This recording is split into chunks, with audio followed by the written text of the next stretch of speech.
Okay, let's go.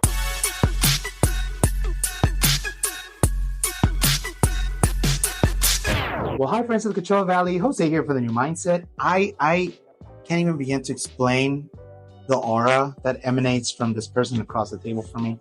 Ever since we've met, I've always had this awesome feeling from you. And I will try, I know I'm not going to do this right. Tawnie. Lynn from California. No. Sorry to disappoint you. Oh my gosh, there you are. So that's the intro. We're going to use that. Tawnie, what is it that you do? I'm a clinical sleep educator. That is. I'm a doctor of natural medicine, a writer. Your list is endless and fantastic.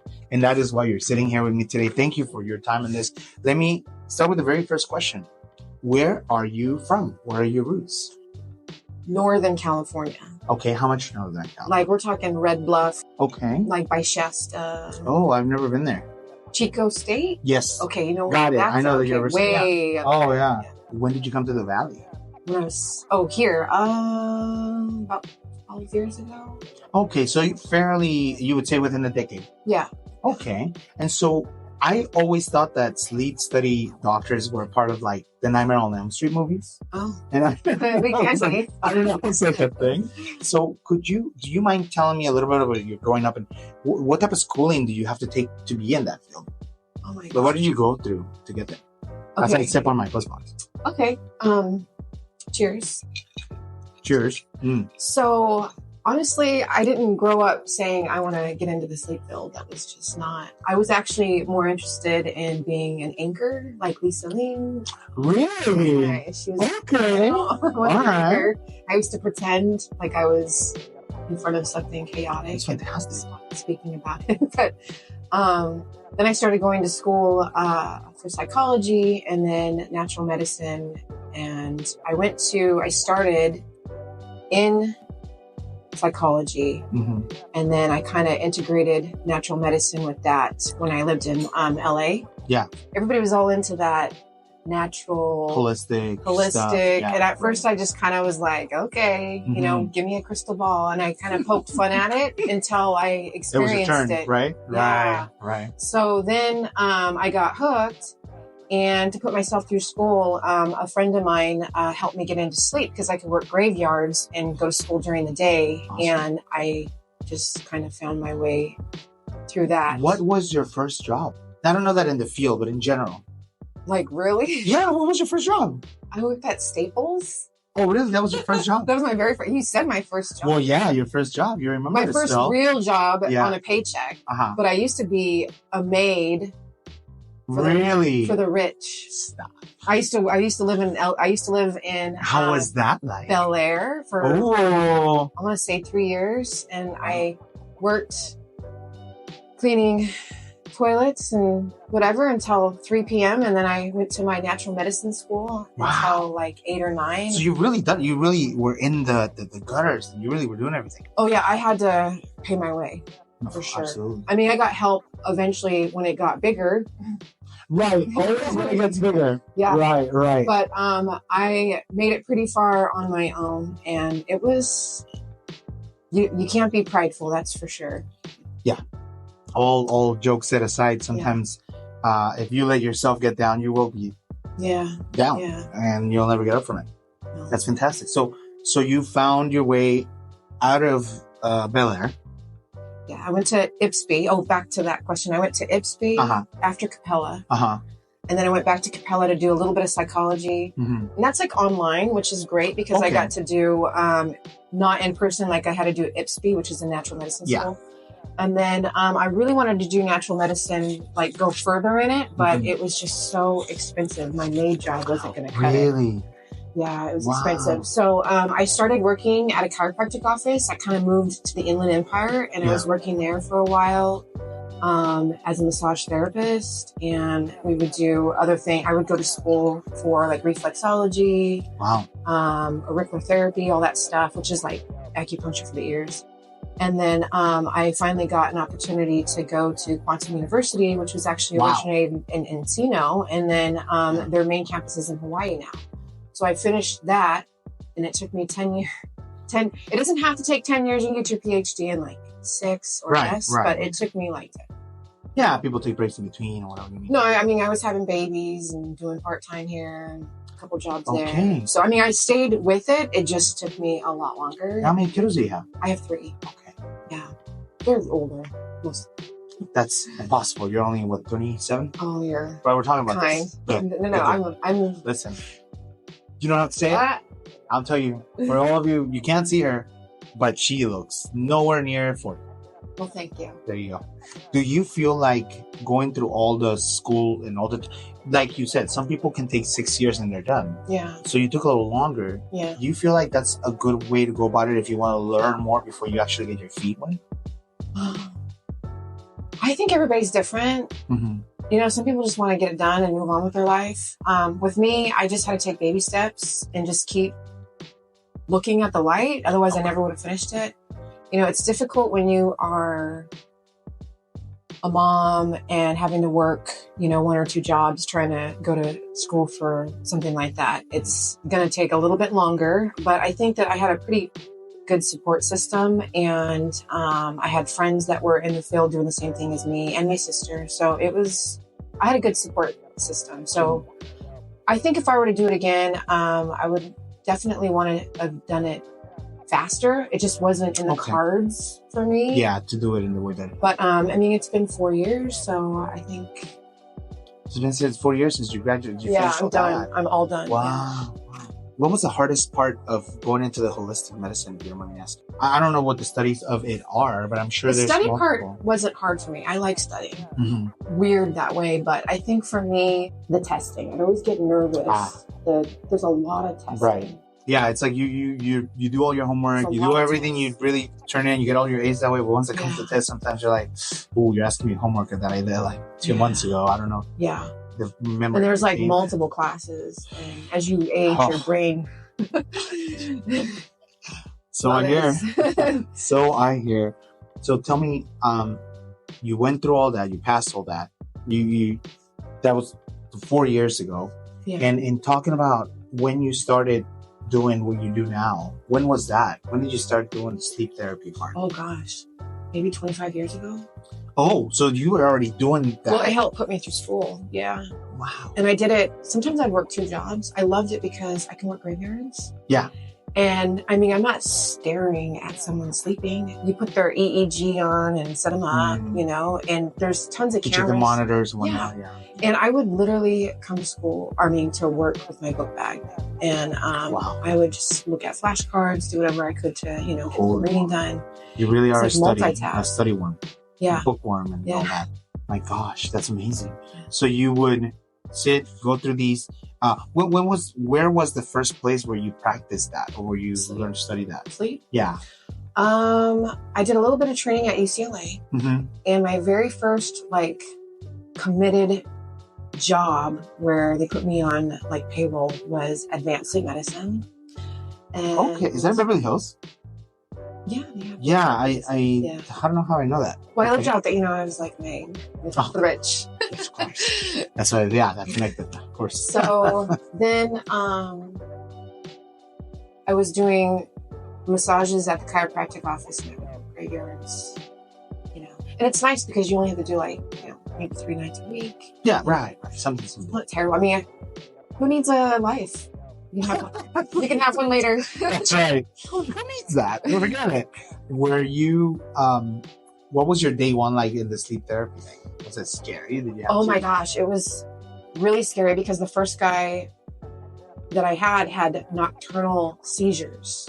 The one where they use a PAP machine, or is that something? He had a PAP machine, yeah, but, and you can't do anything. You just want to run in there.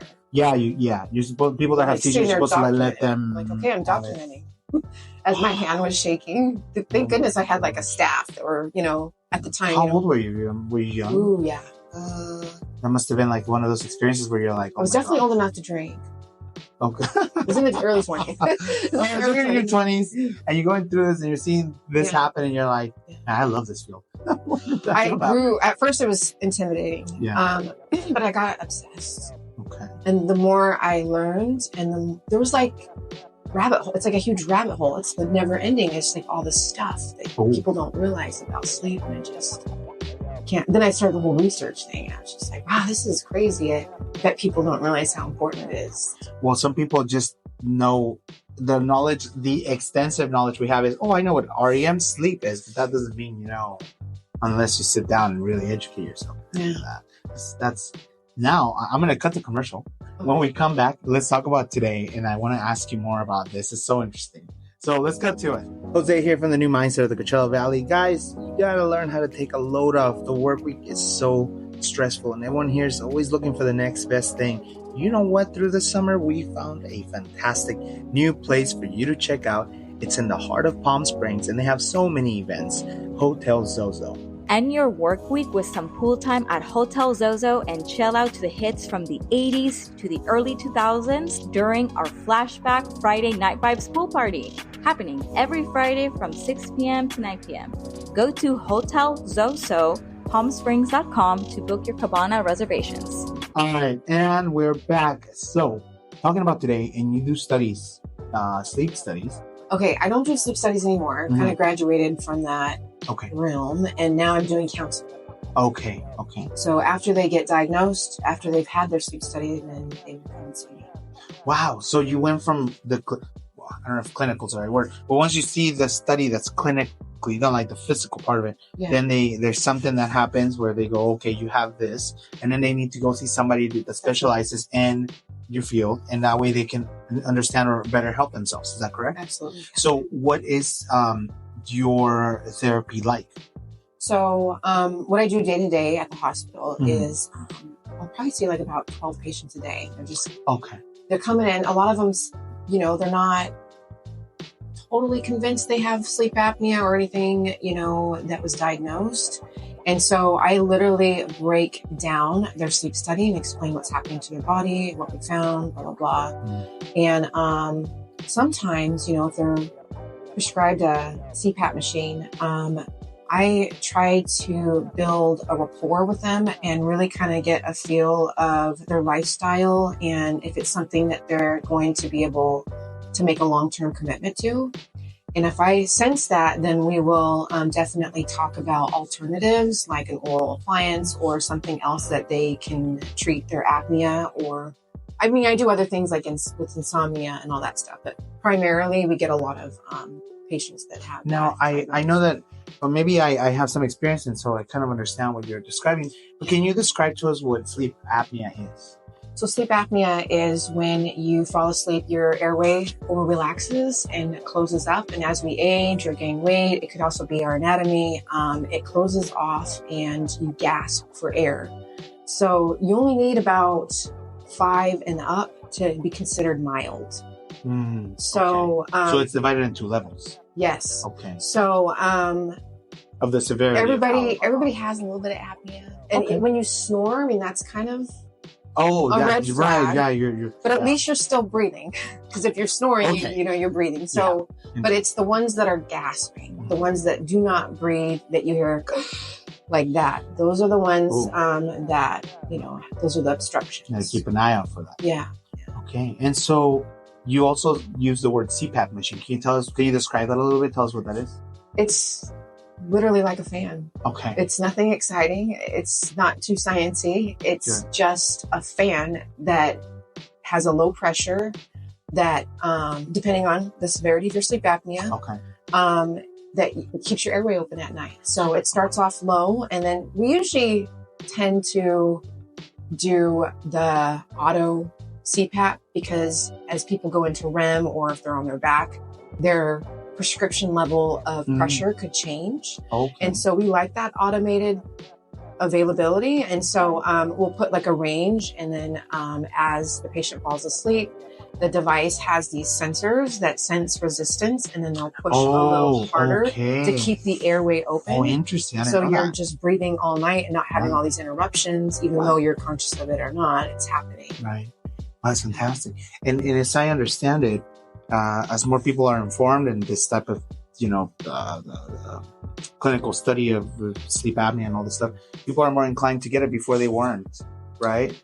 Yeah, because of the health risks that are now being addressed because of it. So, like, there's a lot of cardiologists that have been sending their patients to us. Oh, okay. Big ones at AFib. Your heart rate just stays irregular. You're not breathing. It's, you know, so you're not getting enough oxygen to your brain. Right. And you're not you're not transitioning into the different stages of sleep that you need to live a healthy life. And now I'm going to ask you, you mentioned this before, so I'm going to ask you, how important is sleep for the body? It's just as important as food and water. It's just as important. And lack of it could, you know, lead to a lot of other health issues. Wow.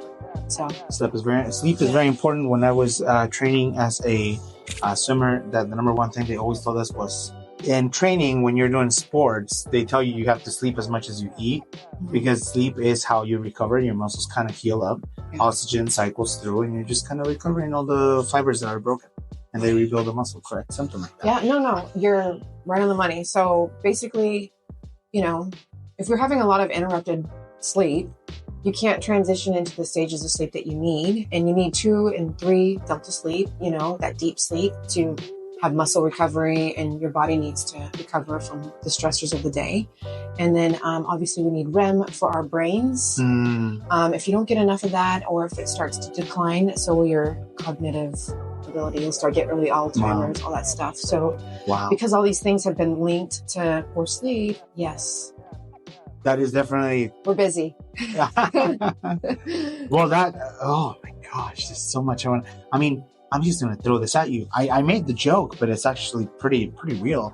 Sometimes when I think of a therapist for sleep or the type of situation, I think of the only time I've ever seen that, or even the knowledge I have little of, is in scary movies, right? I mentioned Nightmare on Elm Street. It's like the doctors kind of see the brain activity when you're falling asleep, and you know whether or not you're having a dream. I know I don't know if you have an answer for this, but how much of that plays into the state of being asleep, you know, dreaming and stuff? Can you tell me a little bit about that, or too in the grave? I know that's a rabbit hole we could definitely dive into. Well, sometimes if you get a lot of nightmares, depending on, you know, what's inside your brain files, if you will, that could actually be sleep related, or related to a sleeping disorder. So that's something that we test for too. Oh, really? Yeah. So example, I won't give any names, but okay, it's me. A patient, Okay.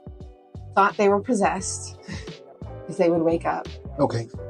All the time, or they had PTSD or something, because they were either running in their dream, or somebody was trying to choke them, or they were underwater, all this stuff, and they would constantly wake up sweating. They couldn't get a good, healthy REM sleep. We did a sleep study on them, and they had REM-related apnea. They were not breathing, and they were whatever they watched the night before, or whatever is going. Influence. Yes, they, you know. Yeah. Wow. So. Yeah. So the what people call sometimes, you know, I don't know what to call it. So people can assimilate dreams to reality and not know the difference, because sometimes you're just not sleeping enough. Basically, yeah. Like summarize what you're saying. You can go crazy. Well, there's been studies, like a lot. Can I tell you something happened to me? What? Okay, listen, I used to drive a lot. Like to the point where like there were days that I drove more than I was ever home or anything like that. So one time I drove all the way to San Francisco to see family members and back here to California, here to Los Angeles. That's about an 8-hour drive. Now, of course, when I went there, I stayed a few days. So it wasn't like I just kind of drove and came back at the same time. But definitely when I was coming back, I was feeling drowsy, tired. I didn't want to pull over because it was 8 hours. So I kept driving, And eventually I started kind of feeling that the drowsiness kind of kicked in, but I kept trying to keep myself awake, and I started doing the coffee and chewing and all this stuff. It came to the point as I was driving and I was passing, I'm assuming cable lines or something. Instead of seeing cable lines, I started seeing dinosaurs walking next to the car. And I was like, that's probably a sign that I need to stop and go to sleep, because it was so late. And by the time that started happening, I realized, okay, I'm not really feeling too well. I should stop now. Yeah. And I just couldn't it's like I almost like I stopped myself from stopping, and I kept going thinking, I'll just get home and I'll go to sleep. You can't. You don't have any control over it. So that's a good point, because you can stick your head out the window, chomp on gum, blast your rock music. It doesn't matter. Your brain will shut down if it can no longer go. You'll start to fall asleep with your eyes open. I don't know if you've ever experienced, like, all of a sudden you're driving and then you get honked at and you're like, how did I get in the other lane? Like, you were just awake. So it's a quick microsecond, but that's how people get in accidents. Yeah, that literally... You just got to pull over. That's what happened in my accident. I was in a car accident. I was in a car accident in 2012, and I fell asleep for seconds. I mean, it was seconds. I was driving, and there was a big curve, and I thought I had it. It was late at night, and I was tired, but I was like, I'll get home. You know, like the dinosaur right there. story. It was right around the corner. They say that that's when most car accidents happen, because you're more relaxed, so your brain relaxes more. Yeah. And sure enough, right, I fell asleep for a few seconds, and the car got on top of the curb, and the rocks hitting the tires woke me up. And to make a long story short, I crashed into a cement post at 60 miles an hour. Because I thought I was hitting the brake. I hit the accelerator at that moment. Boom, just kind of hit it. So that's really scary. For the longest time, people thought that I just crashed being drunk. And they did the test in the blood, and I said I wasn't drunk. I was just tired. They say it's worse. It's so hard to explain how tired I was. And it's because people don't associate being tired with not being drunk. It almost feels like the same thing. And I can understand, like, I was kind of swerving a little, the way you describe it. Like, it sounds like I was, but I wasn't. I was just really, really, really tired. Yeah. And that is a segue into my next portion of this episode. Let's cut the commercial. When we come back, let's talk about the future and everything that you do. Let's talk about where you're going. What does tomorrow look like? What does the next month look like? And we keep cheering here at Stumblers Box. So let's go. We'll be back. Did you know that up to 80% of adults have stretch marks or scars? The new mindset for the Coachella Valley brings you JD Aesthetics, where they delve into the world of skin camouflage, stretch mark removal, and scar revision. Licensed paramedical tattoo specialist Joanna Davila Rios has a simple mission in mind: to help everyone embrace their natural beauty. Enter New Conceal, a revolutionary skin tone correction treatment using tattoo technology. Joanna is certified to perform this incredible procedure, utilizing new skin tone reduction device and application to achieve precise color matching for seamless results. Join us as we explore the artsy and science behind the New Conceal technology. This beautiful coverage empowers individuals to love their skin that they're in. Joanna brings personalized care and professionalism expertise to her clients. Thank you so much, and we hope to see you soon. And for more information, don't forget to visit jdaestheticsllc.com. And now let's get back to the show. And we're back. That's what's good. We're having good conversations. So let's talk about the future. Cheers. Cheers. Obviously. There we go. Next time I'm going to have you try the espresso martini. I can't wait. I bet it tastes. Oh, it's so good. Oh, it's you know what's bad about it? What? It's better than coffee because you don't taste the alcohol. So if you have it and you just feel like it's just coffee or espresso, girl, that's dangerous. It is dangerous. That's why, you drink responsibly. And if you ever come to my house and have drinks, I'm going to take your keys. It's just what I do. You can sleep on the couch. I don't care. Or hell, I'll pay for your Uber, but you're not driving home. Just a rule of mine. They're that good, huh? Yeah, I will tell you, we'll have like 10 of these, and you think that nothing's going on, and we're all watching you dance on the table. Oh. You go. Okay. So, well, there's my plug for BuzzBox. Get it. They're fun. It's a party. Do you have a plan to get your own office? Right now, you don't have your own office. Not yet. Do you have a plan to do that in the future? Well, and in what? And in what? Are you going to follow? I think I'm going to get one at the Wellness Center. It's in Rancho. Oh, yeah. You know where that place is? Yes, of course. But for those that don't know. Oh. Rancho Mirage. Yes. So I went there last weekend, and it's a really nice place. Yeah. And I do a lot of online stuff, and the whole reason why that started up is because when the whole pandemic was happening, there was nobody got allowed to touch each other, see each other, breathe near each other, and they needed help. Yeah. Like, how are we supposed to? And I actually couldn't believe how successful it was, remotely. Yeah. Well, I mean, I'll tell you that thankfully, that's something that came out of this pandemic. If you go back to my episodes, a lot of successful people that I interview started in the pandemic. Wow. And it's because we were all forced to kind of find ways to make money. And some people did and some people didn't. Right. And people that did have continued their business because they got that entrepreneurship on top of mind. Yeah. And they were like, no, I'm not going to, just like you, I'm going to sit here with my arms crossed. And your first thought was, I got to help people. Yeah. It wasn't, how am I going to make $10 million? No, you were like, I got to help people in my field. Sure. Do we get paid for it? Sure, why not? But you continue to push that and you continue to pursue it coming out of the pandemic. Mm-hmm. That makes you so impressive and how you help the community. Tell me a little bit about how it is that you help the community today. I do more in-person visits, but I still do online with the sleep.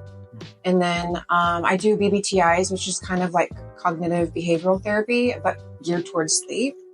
So somebody that has like insomnia or something like that, they would use that program. And then I do PAP management for people that are struggling with their therapy or really don't want to use it. Okay. Yes. So we look at alternatives. I have Dr. Tran. He's part of my team and he does the oral appliances. And I'm supposed to actually go sit in on a surgery for Inspire. I know it's not very holistic, but it's another option, for those that need to be treated. And then I also do NLP. I'm certified in that. It's just kind of like a mind altering. It's not quite hypnosis. I'm not actually putting someone under. I'm just kind of switching gears and how they think to help with like insomnia and stuff. So it's been successful so far. And we're supposed to start the auriculotherapy program, which is like the acupuncture. Acupuncture. Yes. Yeah. So it's been good so far. I mean, I've been busy. But that's good. I mean, that's nice. Some people aren't. Yeah. So the fact that you are and through, how do you do it through the summer season? Because it's a little. Well, I have that magazine. I funnel a lot of the patients through there. I have my QR code. So I do a monthly article in. And which magazine is that? Best Holistic Life. And I do a sleep article every month, and a lot of people read it. So that's fantastic. People picking up and reading it. Especially on specific topics that they're interested in. I'll kind of give them a teaser on my social media page, like this is what we're talking about, and then it'll come out. Do you want to continue pursuing the holistic side of it, or is that just an addition to what you already do? I definitely like the holistic side of it because of a lot of patients that I'm dealing with.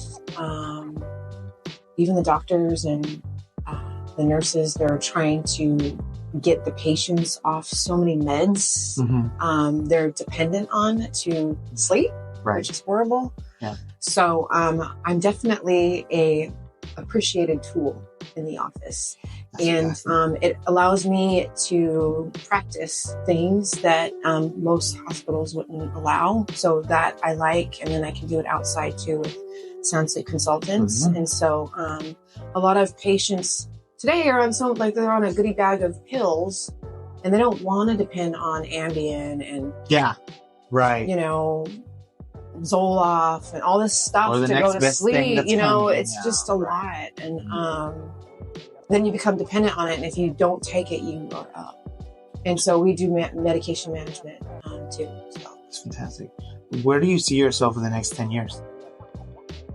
Oh, I would like to just be doing my own business during the week and maybe flying airplanes on the weekends. Oh my gosh. What? Can I tell you? What? So I'm glad you brought that up. I forgot about it. Okay. So in following and studying about you and what you do, we obviously, our page follows your page. Yeah. And then I recently, so that everyone knows, when you guys message the new mindset, is usually either our AI system that we have or one of my team members is reading it and answering. Every now and then, because I have it on my phone, every now and then I'll hop on and I'll just see stories to see what I like and click and comment. I'm very interactive. Mostly you'll hear from my team, rarely from me, but on the odd occasion I'll hop on. And one day I hopped on and your story came on and I was like, oh, let's see what she's doing. And there you are flying a plane. Yeah. And in my head, I'm going, okay, what is this interview going to be? What are we going to talk about? Because there's just so... You're such an amazing soul and you have such a wonderful life that you have found yourself learning how to fly.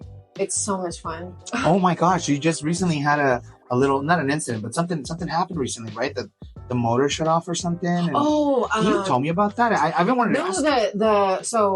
We couldn't get the motor or the oil temp down. We kept going higher. Usually it will go right. So what happens to an airplane when you can't get the oil down? I don't understand what happens. It can seize the engine. It can damage. Oh, so it's like a car. Yeah. So you got to land the plane and fix it. How did you? We just ended up, cutting the trip short. And then the next day, when I went to go see my CFI, they're like, we're not flying the plane. They're like, obviously there's something in it they were fixing. How comfortable are you flying a plane today?